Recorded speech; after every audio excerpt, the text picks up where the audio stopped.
main dude, Shiraishi Junta, is like a ninja. He's so invisible, you wouldn't even know he exists. No kidding, they took a class picture back in middle school and everyone legit thought he was absent that day. But here's the plot twist. In comes Kubo Nagisa, who is pretty much a student-athlete prodigy. She can see Junta. Yes, you heard that right. She can see him. So Nagisa decides to test the waters and see if the teacher will notice Junta during class. First, he kneels on his chair. Next, he straightens up. And finally, he goes full-on Captain Morgan. One leg up and everything. And boom! The teacher spots him. Lunchtime rolls around and Junta's kinda unhappy. He thinks Nagisa, who keeps messing with him, is the enemy. But Nagisa leans in and goes, "I'm your heroine." And she even pokes his face. Cheeky, right? School's out, and Nagisa's heading home with her besties Hazuki and Tama. They can't believe how some classmates took like 6 months to even notice Junta exists. They're calling him as rare as a kappa. Yeah, that mythical creature. But of course, our girl Nagisa can spot him from a mile away. It's almost like she's got Junta radar or something. It's a new day at school. But whoa, hold up. Nagisa looks miffed. Junta's confused. Bro has no idea what's up. So, let's rewind. This morning, Junta saw Nagisa and thought she was waving at her friend Tama. So, what does he do? He ghost walks past her, straight into the classroom. Yup, that's why she's got steam coming out of her ears. Now, they play a punishment game. Get this. Nagisa sits on Junta's lap to see if their friends will notice him. Junta's brain is basically buffering at this point. Post-class, Nagisa's got another puzzle to solve. Why does Junta always go up to the teacher after class? The mystery unfolds. He just wants the teacher to know he actually exists and came to school. Nagisa realizes the teacher has never called on Junta during roll call, so she shoots up and volunteers Junta to answer a math question. Our guy is shaking in his boots. Luckily, Nagisa whispers the answer to him. It's the day of the physical fitness test at school. Junta, Mr. Invisible himself, is not excited. Just then, who shows up but our leading lady Nagisa? Junta scurries away, not wanting her to smell his sweat. She dives in to take a sniff and says, "You don't stink." OMG, Junta's heart is doing a salsa dance. And can we talk about how Nagisa's ponytail is a cuteness overload? Nagisa hands him a wet wipe and she's like, "Now we'll smell the same." And you know she's serious when she won't even let her friend Tama use her wipes. Even Hazuki notices Nagisa's all bubbly. Something's up. Today is a big day for Junta. It's the release of his favorite manga, Magic and Sword. Nagisa catches him loitering outside the bookstore. He's waiting for the automatic door to open, but guess what? It's not happening. Turns out, it's a hand sensor door. Nagisa to the rescue yet again. Nagisa gets curious about his manga love and wants to start reading it. One problem, there's no first volume in stock. Junta's place is just around the corner from school, so Nagisa's like, "Let's go grab the manga from your place." And, surprise, her home is just a 5-minute walk from his.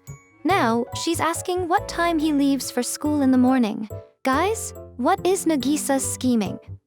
The next morning, Nagisa is up before the sun has a chance to hit the snooze button.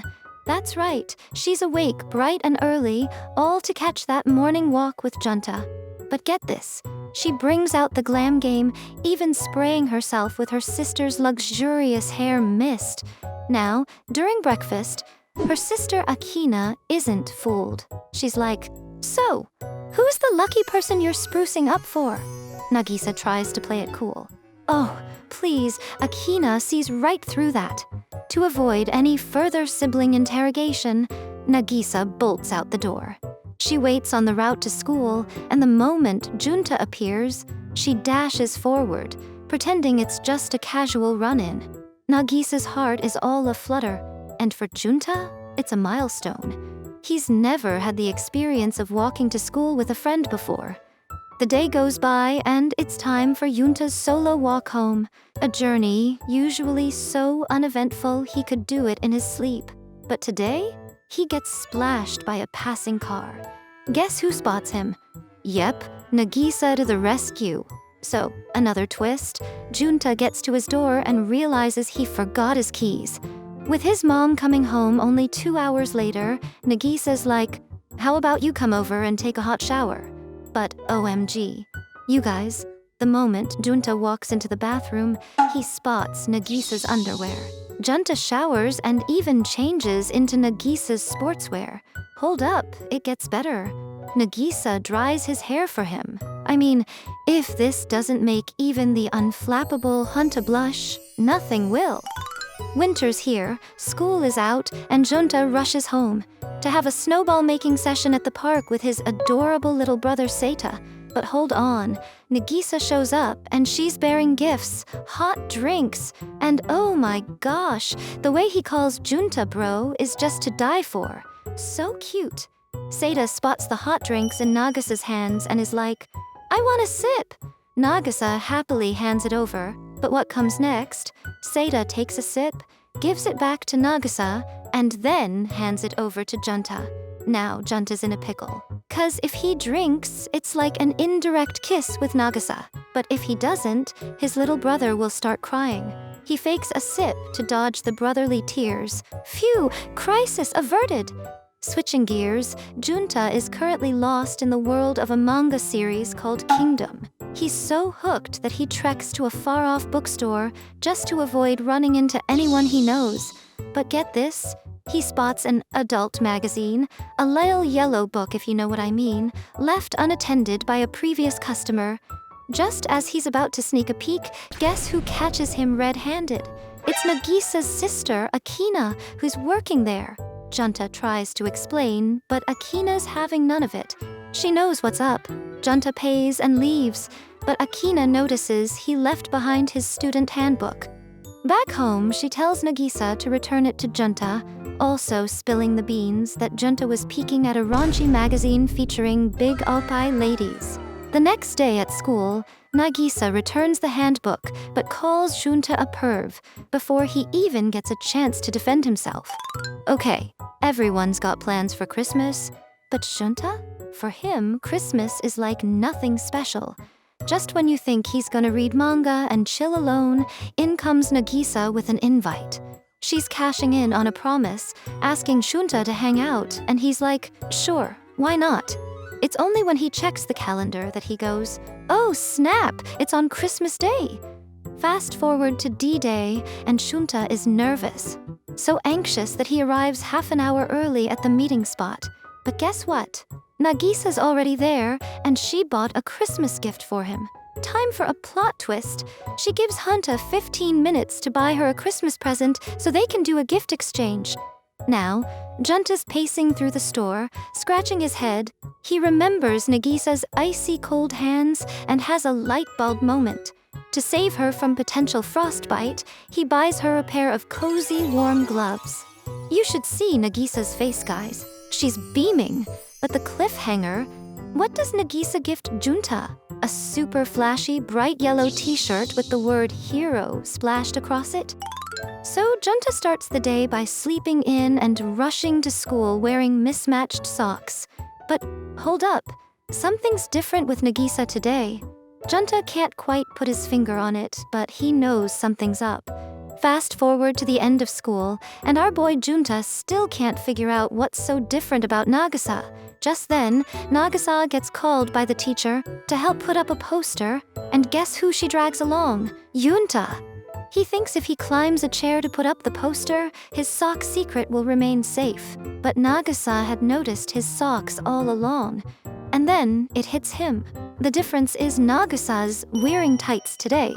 When Nagisa realizes that Junta has been paying attention to her, she's like, over the moon.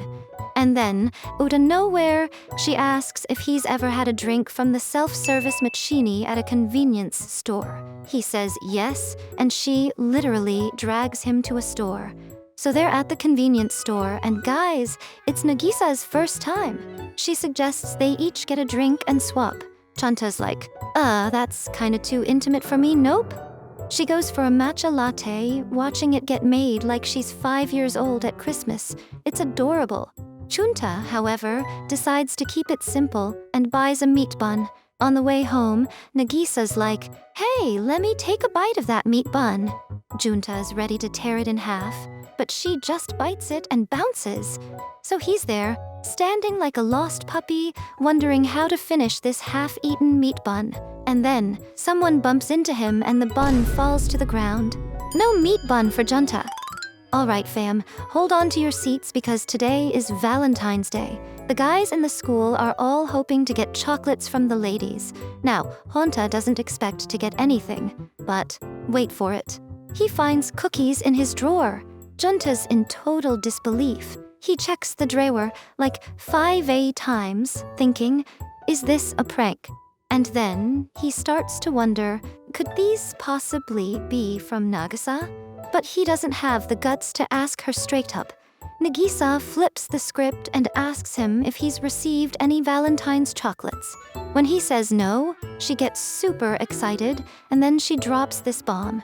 She tells him that the cookies were made with a lot of effort by a girl, and he must eat them all. What Junta doesn't know is that the mysterious cookie chef is none other than Nagisa herself. Now, a little backstory here. Nagisa cooking skills are, let's just say, questionable at best. But her sister Akina, who loves her to pieces, teaches her how to make these cookies. They're not perfect, but hey, it's the thought that counts, right? And guess what? That thought reached Junta loud and clear, even if he doesn't know who it came from. Is lunchtime. Now, because our guy Junta is practically invisible to his classmates, he has the luxury of choosing where he wants to eat his lunch in peace. But guess who spoils his solo lunch party? None other than our girl Nagisa. Tama and Hazuki are busy today, so Nagisa decides it's the perfect opportunity to have lunch with Junta. The second Junta opens his lunchbox, Nagisa's eyes are glued to the many sausages he's got in there. She's like, why don't we swap our lunches? Just for fun. First up, they trade their egg rolls. Nagisa even attempts to feed Junta, but gets gently turned down. But plot twist, Nagisa allows Junta to feed her. After snagging one of Junta's mini sausages, Nagisa notices how Junta's eyes light up at the idea of tasting her home-cooked meal. So she promises that next time she'll cook something special for him. A little chit-chat later, we find out that Junta's favorite food is hamburger steak. And just like that, lunchtime comes to a blissful end for the two of them. So school's out, and our trio are off to a restaurant. Tama and Hazuki are like, hold up, Nagisa's been acting all cutesy lately. The curiosity is buzzing in the air. Tama and Hazuki straight up ask Nagisa if she's got a crush on someone. Nagisa plays it cool, no big reaction. But you know friends, they don't give up that easily. Instead, they ask, all right, forget crushes. Is there any guy you've been paying extra attention to? OMG! Nagisa's cheeks turn the color of cherry blossoms. She actually says it's Junta. Tama and Hazuki's faces are priceless, total system overload. Tama jumps in with the skepticism, saying, Junta, really? I mean, the guy's neither a hunk nor a genius, and he's pretty meh at sports. What's the appeal? But Nagisa is not having it. She's shutting down any smack talk about her boy Junta. Hazuki and Tama can see that Nagisa's head over heels for Junta. She just doesn't realize it yet. Duo decide right then and there that they're gonna be the guardian angels of this budding romance. So Junta wakes up super early today, thinking he's gonna be the first one in class. Surprise! Nagisa is already there, jamming to some tunes with her earphones in. Junta's like, better not disturb her. But wait, Nagisa pulls off one earbud and offers it to him. Imagine, both of them sitting on the same chair, sharing a sweet moment of youthful nostalgia as they listen to the same song. The song ends, and you can practically feel the sparks in the air. Nagasa's curious about Junta's playlist now. He gets all shy because his playlist is filled with anime and game soundtracks. But for Nagisa, this is like a golden ticket to understand Junta better. They start listening to a track from Junta's favorite anime, Sword and Magic. And guess what? As soon as she gets home, Nagisa binge-watches the entire series. Akina takes one look at her and knows something's up. It's just too adorable for words. It's a day off. Usually, if Junta drops something, people find the object but can't actually see him. But something extraordinary happened today. Junta drops his handkerchief, and a little girl named Saki picks it up and actually returns it to him. Junta's mind is blown. Here comes the plot twist. Saki's older sister appears, and guess who it is? Nagisa's sister, Akina. And Akina's like, "Aren't you that guy who reads, mature content at the bookstore?" Oh. You can imagine Saki's instant judgment. It's at this moment Junta realizes that Akina is Nagisa's sister and Saki is her cousin.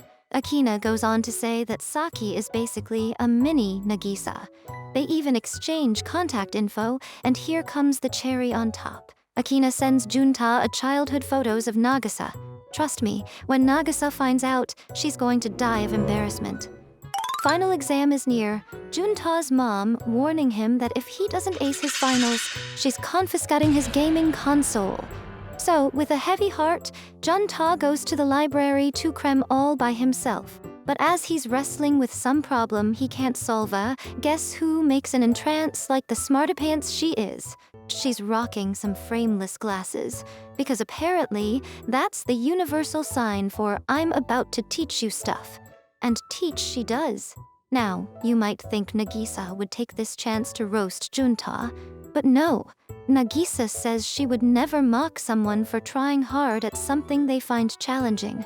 She commits to tutoring him from the next day on, but the very next day, Junta's down with a fever and has to miss school. Well, turns out it affected someone else too, our girl Nagisa.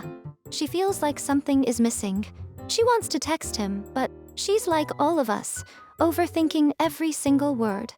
Finally, as the day ends, her friend Tama even tries to convince her to go visit Junta at his house. Instead, she decides to text, asking Junta if he'll be coming to school tomorrow. And just when Junta's about to reply, his buddy Seda grabs the phone and sends a sticker that says, "I really want to see you." Nagisa's like this close to confessing right then and there, but luckily, it all gets cleared up. But we all know Nagisa actually does want to see Junta. Ugh, the tension. Now, Junta's all better and back in school, but wait, he's running late. And guess who he bumps into at the classroom door? Nagisa, and she looks like she's under the weather too. Instead of leaving her to go to the nurse's office alone, he decides to go with her. And get this, Nagisa rests her head on Junta's shoulder. They get to the health room, and the teacher is out.